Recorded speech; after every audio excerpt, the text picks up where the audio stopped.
کتاب تھی جو محبوب کے سینے پہ اتاری گئی، یہ وہ کتاب تھی جو مصطفیٰ کو تحفے کے طور پہ پیش کی گئی، اور صرف وہ کتاب نہیں، اسی کے بارے میں کہا گیا تھا ہم نے اس قرآن کو نازل کیا ہے، ہم اس کی حفاظت کریں گے اور تم اسے کھول کے نہ دیکھ سکے۔ کب کب قرآن کھولا جاتا ہے؟ جب باپ مرے تب قرآن کھولا جاتا ہے، جب ماں کا تیجا 40 ماہ ہو تب قرآن کھولا جاتا ہے۔ میں اس بات سے انکار نہیں کرتا، میت پہ بھی قرآن پڑھو، لیکن اس سے پہلے زندگی میں قرآن پڑھ لیا کرو، اپنے گھروں کے اندر قرآن پڑھا کرو۔ فجر کی نماز کے بعد بیٹیوں سے کہو مصلے پہ قرآن پڑھیں، بیوی سے کہو مصلے پہ قرآن کریں، ماں سے کہو کہ روٹی بنا تو یاسین پڑھ کے بنا، ناشتہ بنا تو بسم اللہ پڑھ کے بنا، تمہیں خدا کا واسطہ قرآن کو عام کر دو، تعویذوں کی ضرورت نہیں رہے گی، ادھر قرآن پڑھا جائے گا، ادھر رب کا کرم آنا شروع ہو جائے۔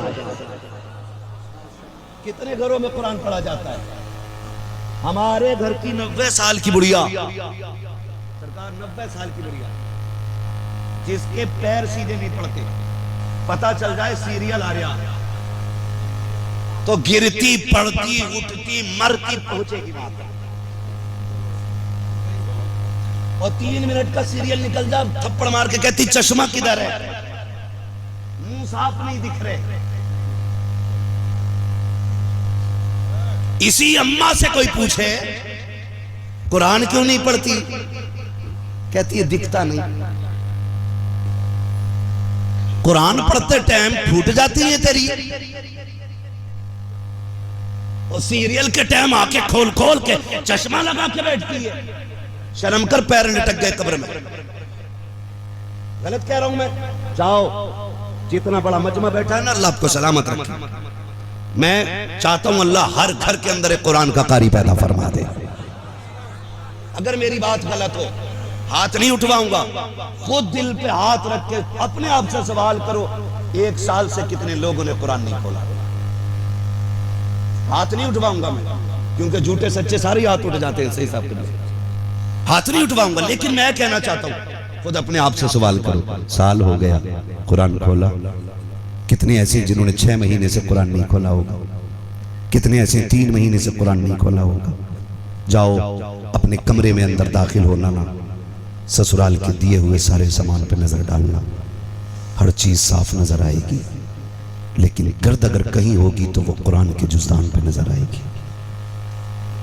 جاؤ دیکھنا جا کر کے، غلط نہیں کہہ رہا۔ میں پوچھنا چاہتا ہوں اگر آپ نے بیٹی کو قرآن پڑھایا نہیں تو دیا کیا نہیں؟ یہ مت کہنا مولوی قرآن دینے سے انکار کر، میں کچھ آپ کے دلوں کے اندر ایک احساس پیدا کرنا چاہتا ہوں۔ کیا ہی اچھا ہوتا جہیز میں قرآن دینے سے پہلے بیٹی کو قرآن پڑھا بھی دیا ہوتا، بیٹی کو قرآن سکھا بھی دیا ہوتا۔ یہ ہماری قوم کا المیہ ہے۔ کہتے نہیں جی جہیز میں قرآن نہیں دیا تو کچھ نہیں دیا۔ اچھا اب ٹھیکیدار بننے ہو دین کے؟ جہیز میں قرآن نہیں دیا تو کچھ نہیں دیا؟ ہمیں قرآن بڑا پیارا قرآن ضرور دیا جائے گا۔